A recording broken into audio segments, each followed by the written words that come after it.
Estamos no Ativamente Cast, aqui no portal Fala Litoral, em Balneário Camboriú, com mais um podcast onde a gente conversa com pessoas para que a gente ative melhor a nossa mente, para que a gente compreenda melhor o nosso cérebro e para que a gente tenha melhores resultados no nosso dia a dia, no nosso cotidiano.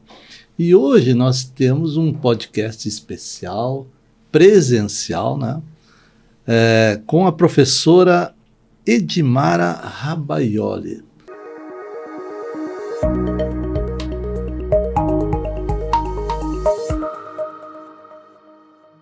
Professora de Pilates e, além disso, formada em Educação Física, pós-graduação em Psicomotricidade e a Anatomia Funcional Humana. Sim.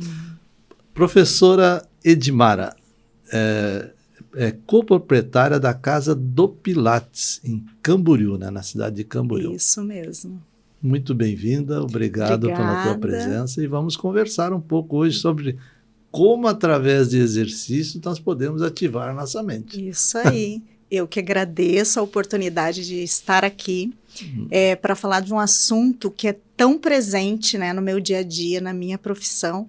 E, assim, realmente a linha que eu acredito dentro daquilo que eu faço todos os dias na Casa do Pilates. Muito bem. Então, conta um pouquinho de como você chegou até a Casa do Pilates, né? Como você chegou até aqui, né? Como é que você construiu essa trajetória de professora, de curso, de pós-graduação? Né? Então, a minha história começou há 24 anos atrás, né? Eu tenho 24 anos de formada dentro da área da educação física, né? Então, eu sempre busquei, através da minha profissão, em fazer diferença na vida das pessoas, né? Eu nunca fui de me conformar muito em apenas fazer o que todo mundo faz. Então, eu sempre fui uma pesquisadora dentro da minha área. Sempre pesquisei o que eu poderia fazer além do que já tinha estaria sendo feito, né? Então, já atuei em muitas áreas, né? Desde a minha formação, já atuei na área escolar, já atuei na área de dança, na área de academia, já atuei em várias faixas etárias, né? Dentro também do mundo da natação, da hidroginástica. Então, eu acredito muito nisso, que tudo é um pouco do que eu carrego hoje, do que eu sou hoje dentro do mundo do Pilates, vem de toda essa minha experiência. Você vem trazendo a bagagem. Isso, eu venho trazendo, e de cada área eu tirei um pouquinho de experiência, né? E assim, sempre trabalhando com pessoas, né? E trabalhar com pessoas é apaixonante, porque você vai formando o seu profissional, né, o seu mundo profissional, também através de um pouquinho de cada pessoa que passa por você, né? Toda a experiência que a gente compartilha com as pessoas que passam pela sua vida profissional, você vai agregando ainda mais, né, o seu valor profissional. E eu trabalhava na área aquática, né, quando o mundo do Pilates tocou a minha vida, né? A área aquática que você quer dizer com... Eu trabalhava com natação. Natação. Infantil e adulto, e trabalhava com hidroginástica para todos os públicos, né? Eu trabalhava já na coordenação da área aquática de uma academia em Foz do Iguaçu, no Paraná. Mas eu sempre tinha aquilo que ainda faltava algo a mais na minha profissão. Eu não tinha chego ainda naquele... aquele tempero a mais, assim, né?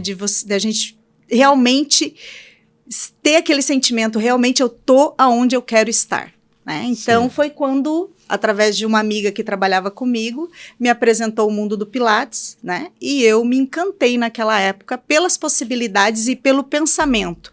Por quê? Porque eu percebi que o Pilates, ele não era apenas um exercício físico, ele era uma filosofia de vida. E isso me trouxe realmente um encantamento. E eu comecei a entrar também no mundo do Pilates, né? Então, naquela época, eu deixei o meu cargo de coordenação, né, para eu começar novamente numa área, né? Então, eu sempre também fui movida a desafios. Eu acho que quando você se permite ser desafiada, o crescimento que a gente tem, tanto na área profissional quanto na área pessoal, é constante. Então, a gente tem que se permitir ser desafiada, né? E quando é que esse mundo do Pilates tocou você? Quanto tempo faz? Faz 17 anos já. 17 anos. Eu trabalho no mundo do Pilates, foi logo que meu filho nasceu. E que eu queria algo a mais, né? E também vinculava toda a parte da rotina ali de ser mãe e poder encaixar num novo caminho para mim, né? Então, eu fiz o curso de formação, comecei a trabalhar na área do Pilates, e mesmo trabalhando na área do Pilates, quando eu fiz o meu curso de formação, que eu saí, eu percebi que eu precisava algo além do que aquela visão que eu tinha somente do curso de formação.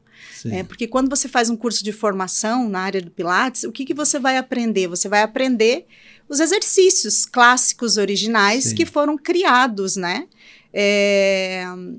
Por Joseph Pilates, que é o criador do método. Mas eu entendia, na prática, na experiência, de que as pessoas que eu atendia, elas precisavam ainda de algo a mais individualizado, algo a mais que elas pudessem se reconectar com o seu próprio corpo. Então, isso foi um questionamento constante para mim na minha vida. E ver o que eu poderia fazer através do método Pilates, através do conceito, né? Que o criador do método deixou, o que eu poderia estar enriquecendo enriquecendo a minha prática no dia a dia. Tá, mas antes de falar como enriquecer o Pilates, nós temos que entender o que é o Pilates. Sim, exatamente. A gente vê falar muito, né? Eu vejo, as pessoas, às vezes, você conversa, não, eu faço Pilates, Pilates. Tá, mas então lá, o que é esse Pilates? O que é o método Pilates? Então, o método Pilates, na verdade, quando ele foi criado, ele tinha o nome de contrologia. É a contrologia do movimento. Por quê? O criador do método, que era Joseph Pilates, era um alemão, que começou a formular esse método na época da Primeira Guerra Mundial, quando ele ficou preso num campo de refugiados. Foi quando ele começou a dar origem a esse método.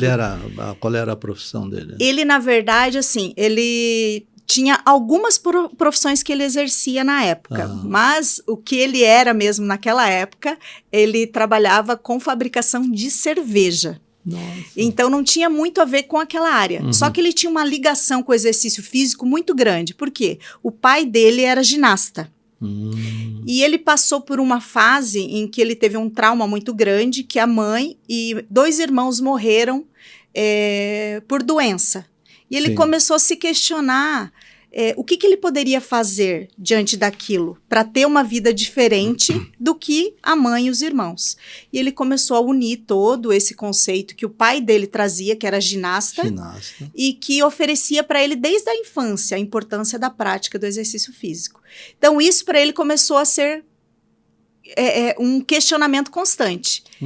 Era um autodidata. Exatamente, ele era um autodidata. Na verdade, ele vivia muito à frente do tempo dele. Ele era revolucionário dentro do pensamento que ele tinha. Isso foi lá em 1914. Na época da Primeira Guerra Mundial. E ele era um refugiado? Na verdade, assim, ele era alemão, ele tinha ido para Inglaterra, porque quando isso tudo aconteceu na vida dele, ele começou a viajar com um circo. Então, ele fazia parte de um circo.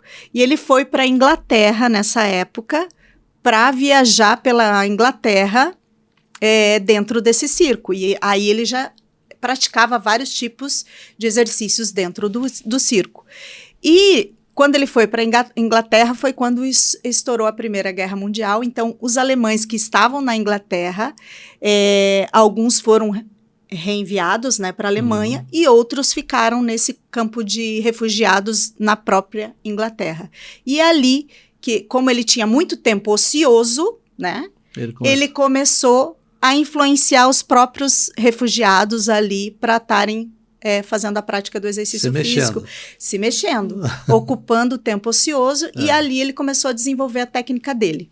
Tá, mas me diz o seguinte, o pai dele era ginasta. Ginasta. Tá, então o pai dele era ginástica faz exercício forte, né? Sim, exercício forte.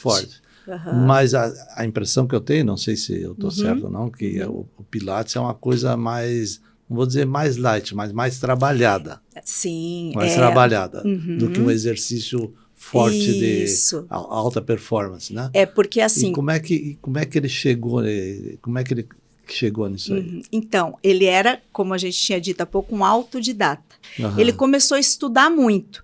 E aí ele percebeu o quê? A importância da respiração, do controle e da qualidade do movimento. Por isso que o método dele, ele denominou contrologia. No entanto, que depois que tudo isso passou, ele voltou para a Alemanha, ele montou um estúdio de boxe. Então, ele começou a trazer para dentro do mundo do Pilates, naquela época da contrologia, vários movimentos. Ele era praticante de yoga, de boxe, de artes marciais e tinha toda essa experiência da ginasta. Só que o que ele direcionava? A qualidade do movimento e não a quantidade. E essa conexão entre a mente, ele dizia que a contrologia é a conexão entre o corpo, a mente e o espírito. Então, o método dele era um conceito, era uma ideia, não era necessariamente apenas exercícios pré-determinados. Uma que ele não gostava do que ele chamava na época de exercícios artificiais. O que eram exercícios artificiais na época? Era a própria musculação da época, né? De como ela era desenvolvida. Você ia lá, fazia tantas repetições, não tinha conexão com aquilo que você estava exercendo. Então, ele trouxe para dentro do mundo do Pilates a conexão.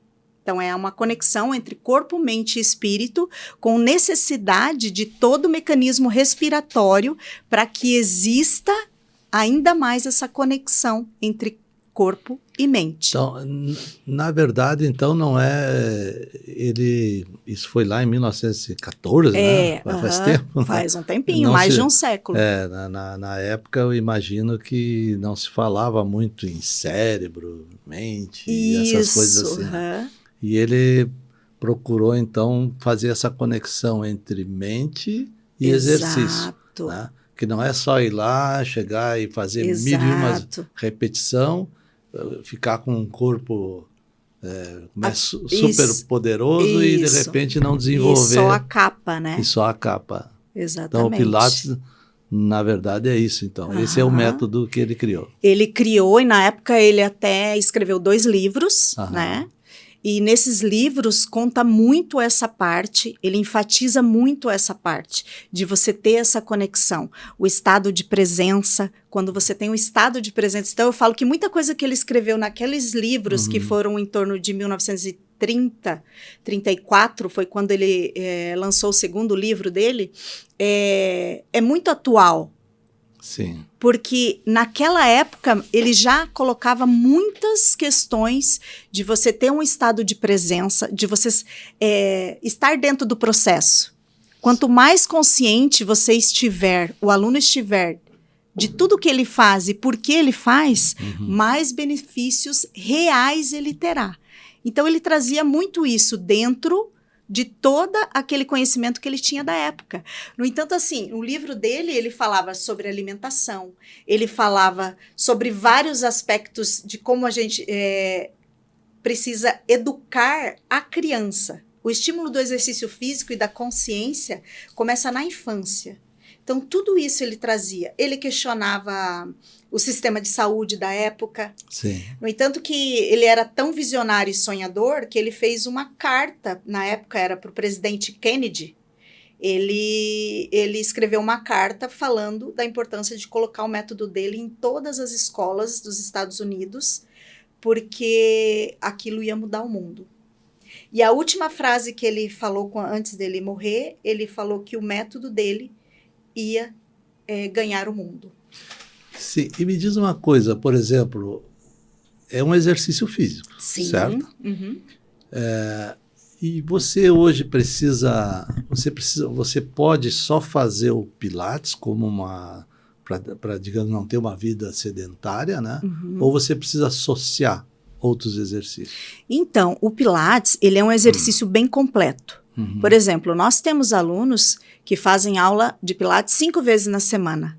Por quê? Porque a gente muda os estímulos. Ele não vai sobrecarregar determinado músculo, porque toda aula ele vai receber um estímulo diferente. Uhum. Então, ele é sim um exercício bem completo e ele pode ser único, mas ele também é excelente para estar sendo correlacionado com alguma outra prática esportiva. No entanto, que hoje nós temos jogadores de futebol que fazem de alto nível, de alta performance, que fazem Pilates. Nós temos fisiculturistas elevando o mundo do Pilates e a importância de se praticar o Pilates como algo que vai ajudar eles terem mais mobilidade e menos lesões. Porque quando a gente trabalha um exercício de muita força, o que acontece? O músculo, ele vai ficar forte, mas ele vai ficar totalmente encurtado. E se eu trabalhar esse músculo sempre no mesmo direcionamento? Quando eu vou realizar esse movimento para outra direção, ele vai ter a mesma capacidade, a mesma qualidade de movimento? Não.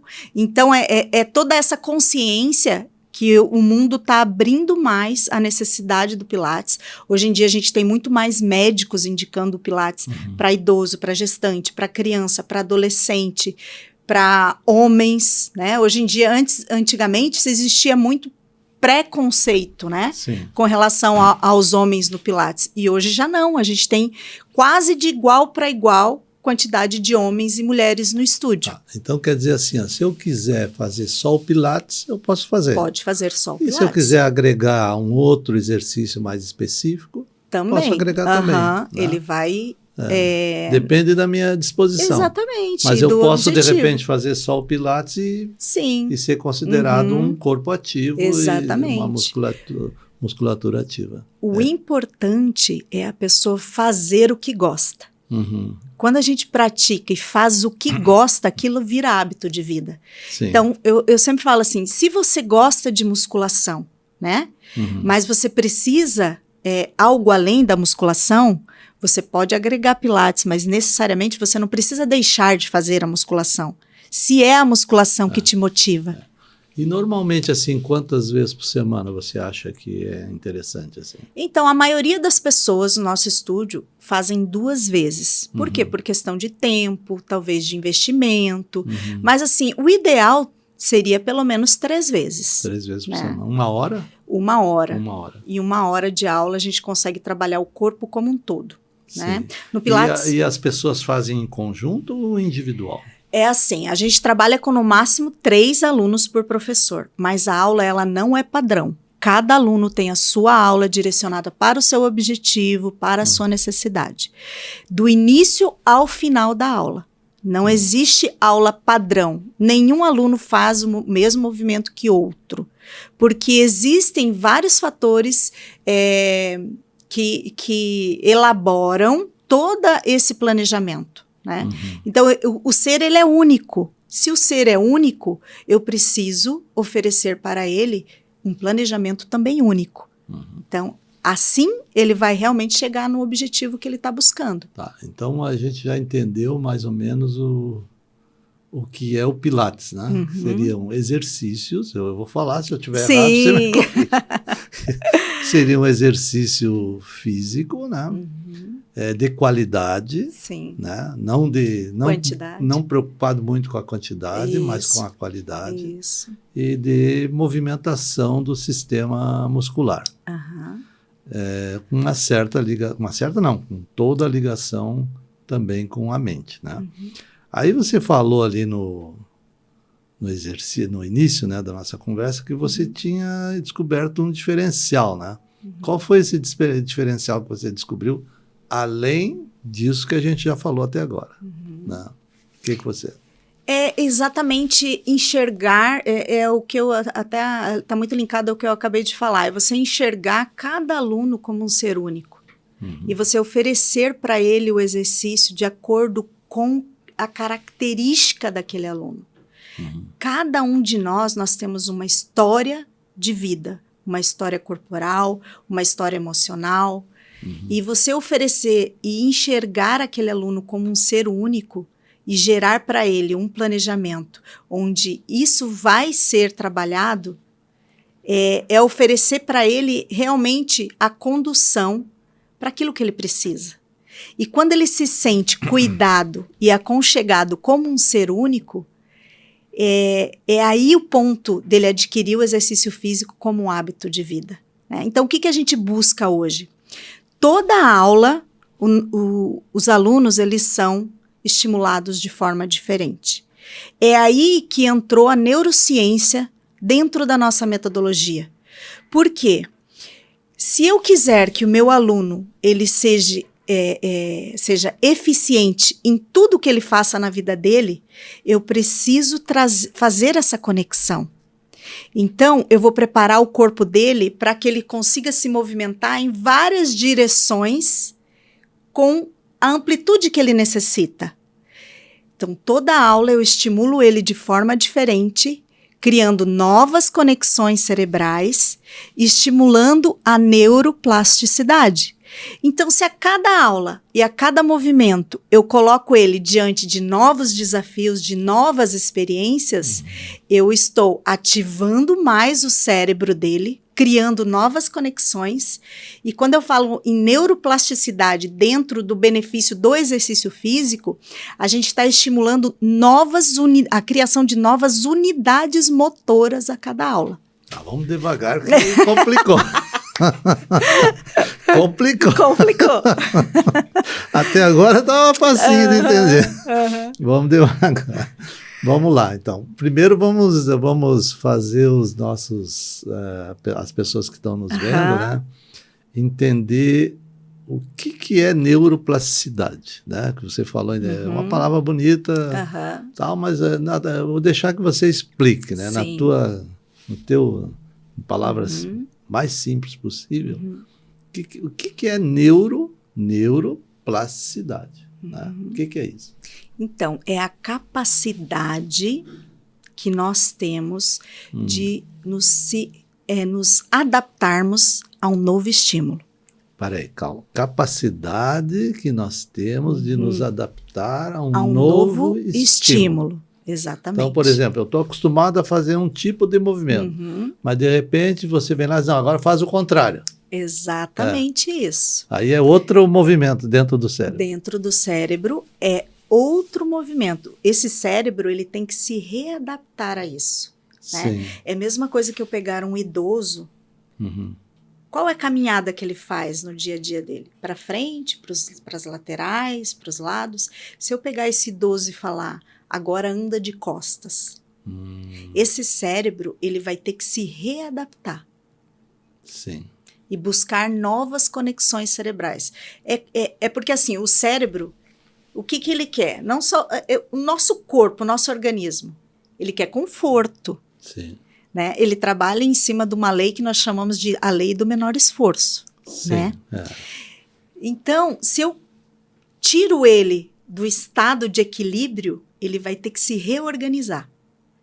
E nesse processo dele se reorganizar, é que ele vai criando novas conexões cerebrais. É como se a gente tivesse, a cada novo estímulo, rejuvenescendo o nosso cérebro. Tá. E você aplica isso lá nos exercícios? Nos exercícios, exatamente. Tá certo. Todo o exercício, o aluno ele vai para o estúdio sem saber o que ele vai fazer. O que vai acontecer naquele dia? O que vai acontecer naquele dia. A aula, a nossa metodologia, tem começo, meio e fim. Então, a gente começa numa intensidade baixa, adaptando, aquecendo o corpo. Aí ele vai entrar num estágio que a gente chama de auge da aula. E existem processos metodológicos, didáticos de planejamento das aulas, sempre direcionado individualmente, mas tudo é em cima de se trabalhar novos estímulos. Sim. Tá. E aí, assim, você trabalhando novos estímulos, né? Você criando novos neurônios, você deixando essas ligações mais fortes, né? O que ajuda ele isso na vida diária dele, no cotidiano dele? Na vida diária, ele vai ter... são muitos os benefícios, né, que a gente consegue agregar. Na vida diária dele, ele vai ter mais força, mais mobilidade, mais equilíbrio, mais equilíbrio emocional, isso, mais motivação, mais autoconfiança, mais autoestima. Isso é tudo que eu preciso. Isso tudo. Todos nós precisamos. Todos nós precisamos, exatamente. Então, o que a gente consegue através disso? É oferecer para ele um corpo mais forte, mais flexível, mais equilibrado, longevidade com qualidade. É isso que a gente busca. Sim. Digamos assim que é um corpo mais inteligente. Sim, entendi. Então, e isso E quem mais se beneficia disso, né? São jovens, são crianças, são adultos, são pessoas mais idosas? Quem é que mais se... Assim, na tua experiência, né? Se tiver vamos dizer assim, eu posso iniciar isso em qualquer idade ou eu já perdi muito tempo? Como é que funciona isso? Então, o Pilates é para todas as idades, todos os públicos e todas as restrições. Exatamente por essa característica de ser um exercício individualizado. Então, o que eu vou fazer? Eu vou perceber quais são as necessidades que esse aluno tem, seja ele criança, seja adolescente. Hoje em dia, a gente tem muitos desvios posturais que começam na infância. Sim. Então, a gente tem adolescentes extremamente ansiosos. Sim. A gente tem adultos com uma vida acelerada e uma mente extremamente acelerada. E que a gente precisa que esse adulto também tenha um tempo para, além de novas conexões cerebrais, de qualidade, de concentração no seu dia a dia, a gente precisa que esse adulto abaixe esse ritmo cerebral. Para que ele tenha tempo de pensar exatamente qual é o sentido da vida. O sentido é entrar no automático ou o sentido é você ter o seu momento em que você pensa no seu corpo, que você pensa na sua respiração, que você pensa no músculo que você está trabalhando. Então, é para qualquer idade. Hoje em dia, a gente tem os novos idosos. Os idosos, eles estão cada vez mais ativos. Sim. Né? Então, por exemplo, antigamente, 50, 55 anos era muito idoso. Sim. Hoje em dia, eu falo para as minhas alunas. Menina, né? 50, mulher com 50 é menina. Se eu for atender uma senhorinha de 80, que a gente tem lá 80, 85 anos, eu falo, a senhora está muito jovem. É verdade. Tem muitas possibilidades ainda, né? E o idoso é devolver a capacidade para ele. A capacidade de se agachar, a capacidade de pegar alguma coisa em cima de um armário, a capacidade de tomar um banho sozinho, sem ajuda, né? A capacidade de trocar uma roupa, colocar um sapato. Isso que você falou me fez lembrar, assim, isso é muito importante, né? Porque às vezes as pessoas pensam, mas eu não tenho nada para mim, a minha vida é uma rotina, não tenho nada para me sentir bem e tal, mas só o fato de você conseguir tomar banho sozinho. Exato. Né, já é um motivo para você se sentir bem, para agradecer. Né? E assim, a gente observa muito com os nossos idosos a devolução dessas atividades para eles é a maior riqueza que existe. Então, você ouvir de um idoso que ele não precisa mais de ajuda, ele não precisa se segurar numa parede para tomar um banho. Sim. Isso é a maior gratificação que a gente tem do nosso trabalho, né? Ou alguém com uma crise de hérnia de disco e que ele fala, nossa, eu fazia meses que eu não sabia o que é ter uma vida sem dor. Então, é para isso que a gente trabalha, né? É para fazer a diferença positivamente na vida das pessoas. Então, isso move a nossa metodologia. Então, a nossa filosofia... Eu falo assim que a gente denomina a nossa metodologia o Pilates neurocientífico. E esse neurocientífico não é só sobre conhecimentos científicos profissionais, né? É você também trazer muitos conhecimentos ligados ao ser humano. Então, a gente precisa entender que a gente não lida só com o corpo, a gente lida com uma mente ansiosa, uma mente muitas vezes sobrecarregada por problemas diários.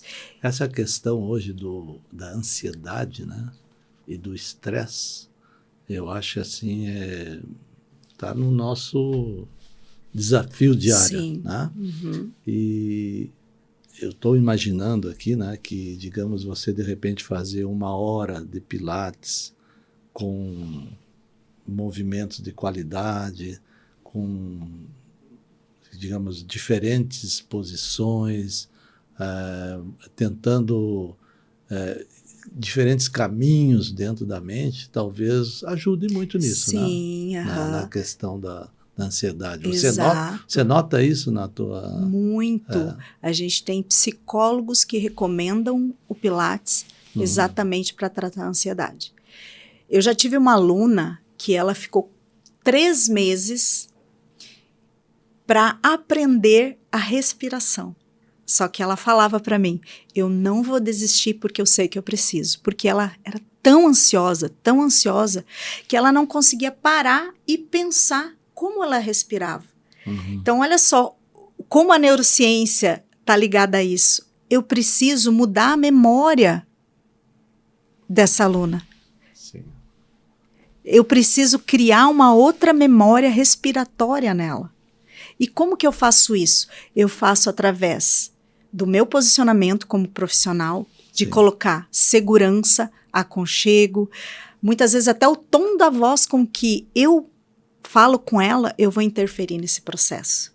O meu poder do toque, de tocar nela e falar, não se preocupa, você vai pegar aos poucos.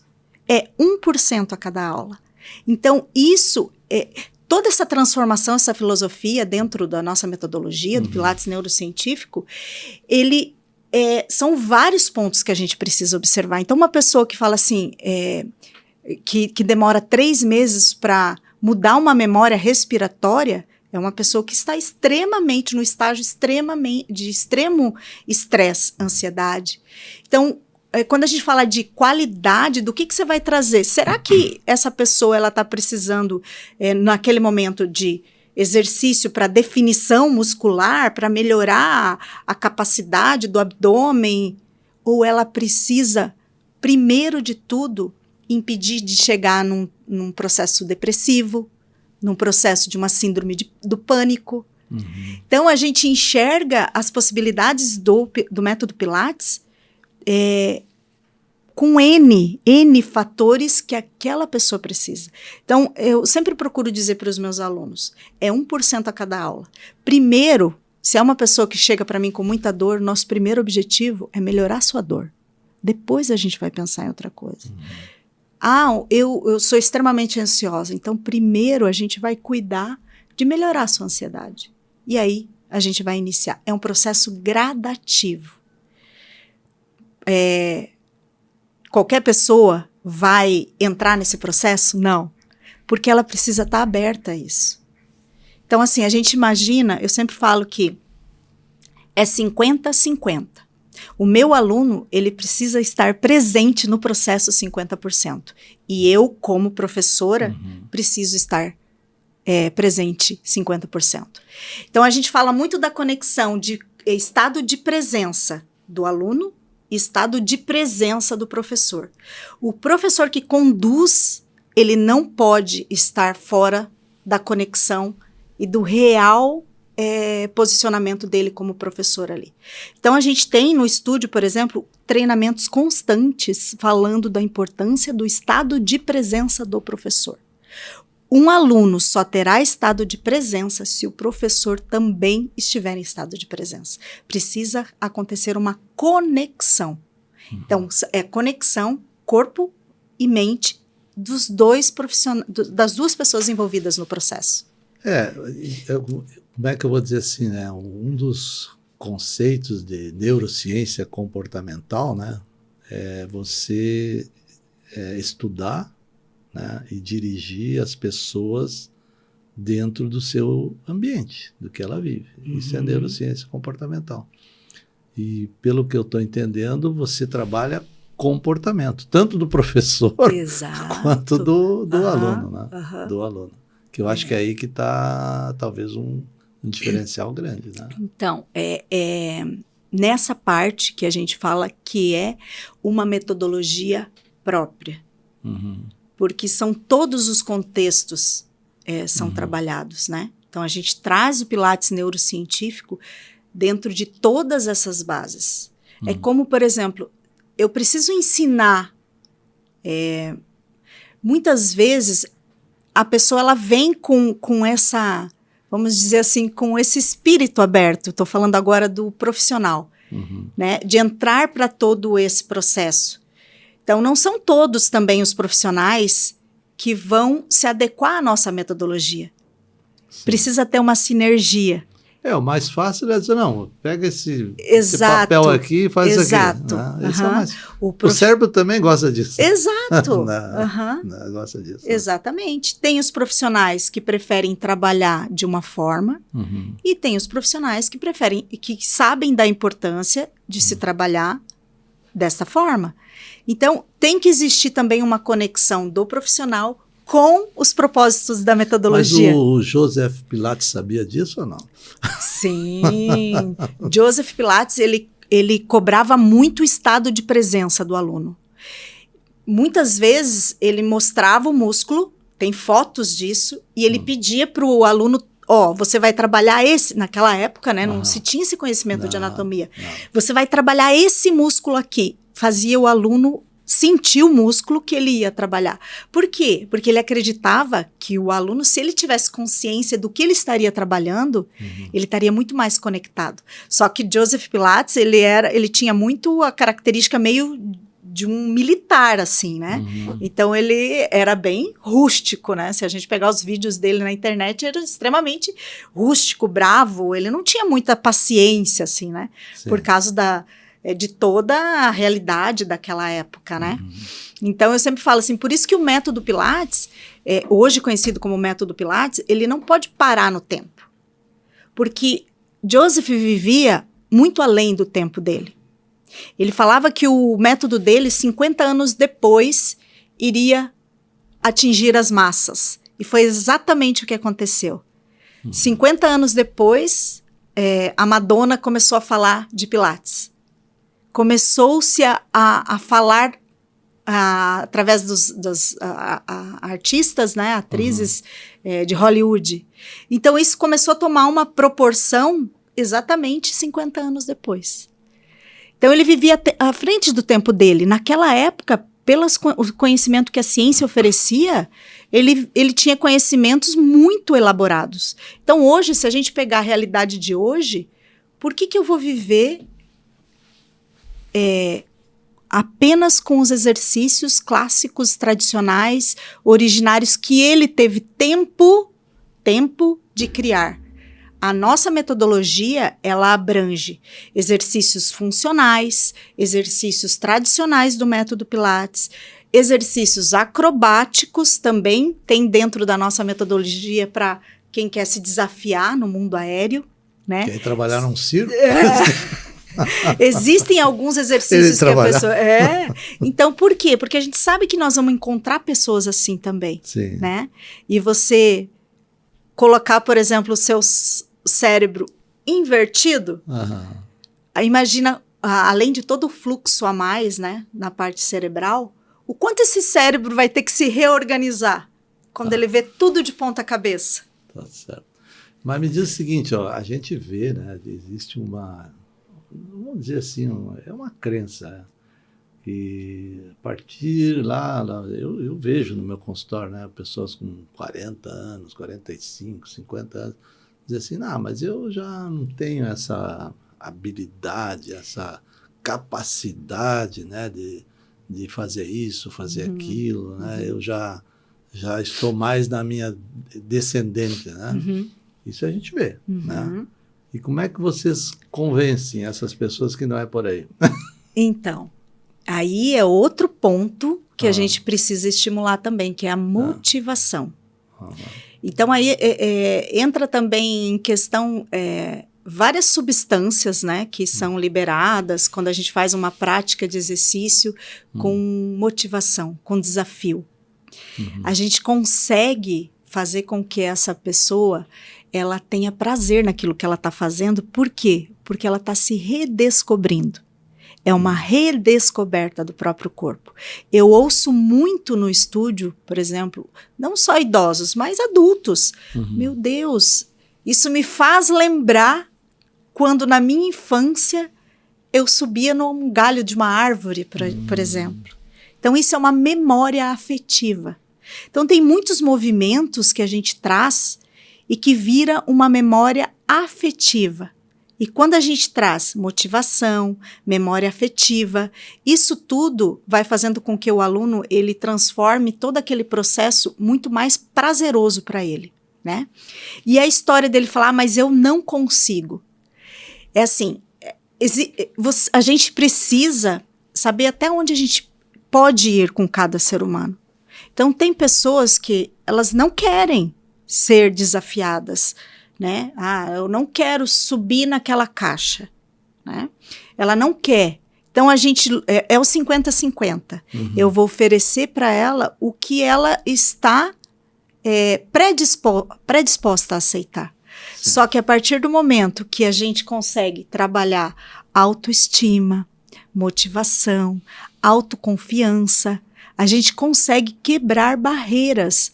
E às vezes você ouve, nossa, eu achei que nunca mais eu ia voltar a fazer isso. Então, é a gente poder oferecer para o aluno o entendimento que ele pode voltar a fazer. A gente só deixa de fazer aquilo, a gente só não consegue fazer porque a gente deixa de fazer. Porque a gente para de oferecer para o corpo aquilo. Claro que o meu corpo com 70 anos, não vai ser o mesmo dos 20 que fazia aquilo. A gente precisa entender que ele vai realizar um determinado movimento com as possibilidades que ele tem naquele corpo de 70 anos. Mas a partir do momento que ele quebra a barreira do não posso, não consigo, uma coisa é não quero, a outra é não posso, não consigo. Então, é muito você colocar para o aluno, vamos fazer assim, vamos no seu tempo, mas não tenha esse entendimento do não consigo. Se você falar eu não consigo, seu cérebro já entendeu que você não consegue. Já não vai conseguir Já mesmo. não vai conseguir mesmo. Então, a gente vai trabalhando isso com eles.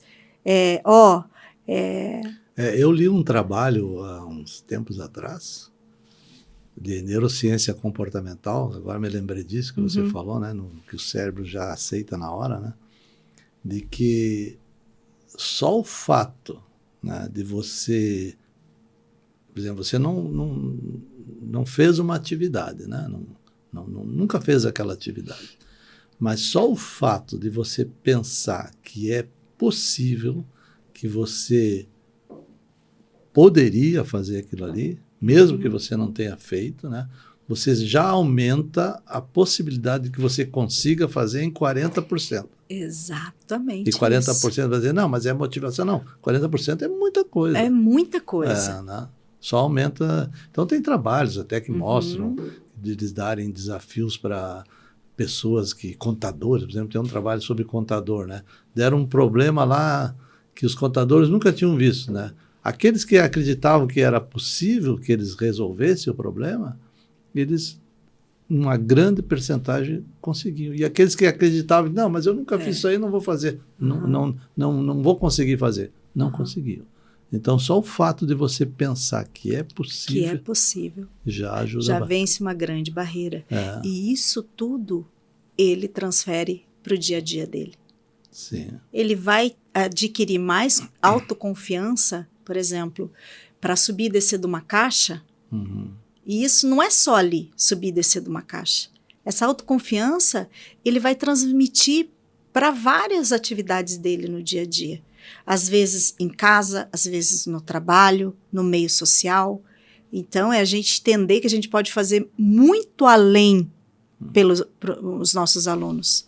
E tem, lembrando disso agora, até que o senhor falou, quando a gente fala nesse estado de presença, do acreditar, do se concentrar, tem um estudo que foi feito com uma eletromiografia. Eletromiografia é o estudo da contração muscular Isso. É como o músculo se contrai. Exato, a intensidade, né, de que ele se contrai. Então, foi feito isso e colocado um exercício simples, isolado, né, para ver a contração do músculo do bíceps. Então, ele ficava lá fazendo o movimento e conversando, né, sem conexão nenhuma. E aí depois, com o mesmo peso, a mesma pessoa, o mesmo ângulo, se concentrando. E através desse aparelho foi constatado que teve um aumento de 33% de unidades motoras sendo recrutadas. Então, 33% a mais que o músculo se contraiu. Quando ele faz pensando em nada e quando ele faz pensando... Exatamente. Se concentrando naquilo Se concentrando. Então, é exatamente isso. Então, por exemplo, transferindo para autoconfiança. Se eu me concentro e se eu acredito que eu vou conseguir aquilo, eu posso muitas vezes não conseguir totalmente naquela aula, daquela forma. Talvez na primeira ou na segunda. Exatamente. E aí, o que eu coloco muito, não é a perfeição, é a evolução. Sim. Então, se eu, por exemplo, tenho uma caixa num tamanho e que ele ainda tem um medo de fazer, um receio de fazer naquela caixa, então eu vou tirar ela e eu vou colocar uma caixa menor. Caixa menor, exatamente. E eu vou criando esse entendimento de que ele pode. Agora vamos tentar nessa caixa maior? Eu agora me lembrei de outra coisa que eu também ouvi uma vez uma palestra, a pessoa que estava dando a palestra assim, não queira fazer um nocaute. Não é por nocaute que você vai vencer. Não é por um golpe, né? É por vários golpes seguidos e devagar. E é aí que a gente tem o entendimento que a gente tem um fator emocional e mental diante de cada movimento que a gente faz na aula. Sim. E que a gente precisa respeitar o tempo de cada um. Mas não deixar de estimular.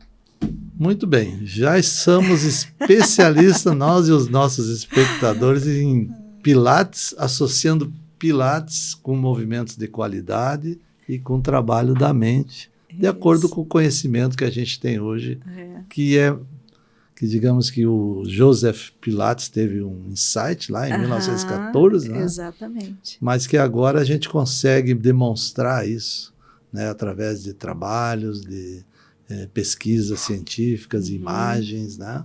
De como a gente pode melhorar. E você, dentro da tua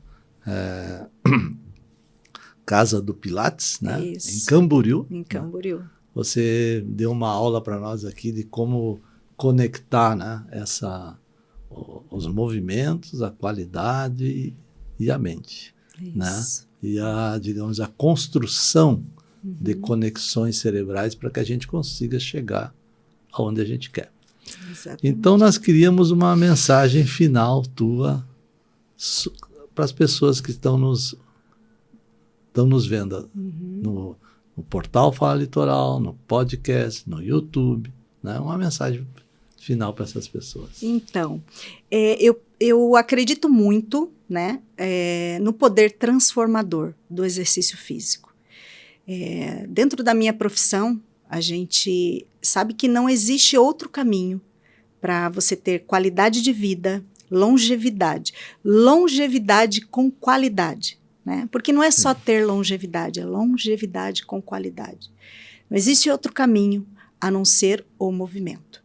Então, a mensagem que eu gostaria de deixar é que para as pessoas se movimentarem. Muitas vezes a gente pensa que o se movimentar precisa ser algo muito intenso. E, na verdade, a gente precisa buscar algo que nos tire da zona de conforto, que nos traga movimento para a vida, mas que precisa nos trazer motivação, prazer. Então, quando a gente faz um exercício com prazer, nós conseguimos trazer isso como um hábito e um estilo de vida. E a grande questão é exatamente isso. Não ver o exercício físico como um sacrifício, e sim como algo prazeroso na vida. Então, procurem um exercício físico que lhe dê prazer, seja em qual área for, ou uma simples caminhada, ou uma modalidade esportiva em grupo, ou uma modalidade esportiva individual. Dentro da minha profissão e da minha experiência profissional, eu digo que o Pilates é um dos melhores exercícios que existe. Mas a minha mensagem é que cada um busque um movimento que lhe traga prazer e transforme a sua vida cada vez numa vida mais ativa e com mais qualidade. Muito bem. E aonde pode se encontrar você para conversar sobre isso? Então, nós temos as nossas redes sociais, né? A Casa do Pilates. A Casa do Pilates. Qual que é a rede social dela? O Instagram é Casa do Pilates Estúdio. Tudo junto? Tudo junto. Nós temos o nosso YouTube, que tem vários vídeos explicativos sobre um monte de conexões ligados ao nosso trabalho, que é a Casa do Pilates. E também tem o nosso site, www.casadopilates.com.br. Casa do Pilates. É um L só, né? Casa do Pilates, exatamente. Com S no final. E tem o meu Instagram também, particular, que eu posto bastante coisa, que é Edmara Rabaioli. Edmara. Isso, Edmara. Edmara com I. Edmara Rabaioli. Rabaioli com dois L's. Dois L's. Tá certo. Dois L's. Tá bom. Foi muito bacana ter você aqui presencialmente, conversar aprendemos bastante sobre Pilates, uma coisa que a gente ouve falar, mas que não sabe às vezes exatamente como que funciona. Eu acho que você foi muito feliz assim nas tuas explicações, né? Simples. E foi muito bom. Obrigada, eu que agradeço a oportunidade. Para mim é muito prazeroso estar e falar sobre o que eu faço no meu dia a dia, porque realmente sou apaixonada pelo que eu faço e pelo mundo do Pilates. Obrigado. Muito obrigada pelo convite. Espero que eu tenha ajudado a propagar um pouquinho o poder da neurociência. Tá bom. Obrigada. Obrigada.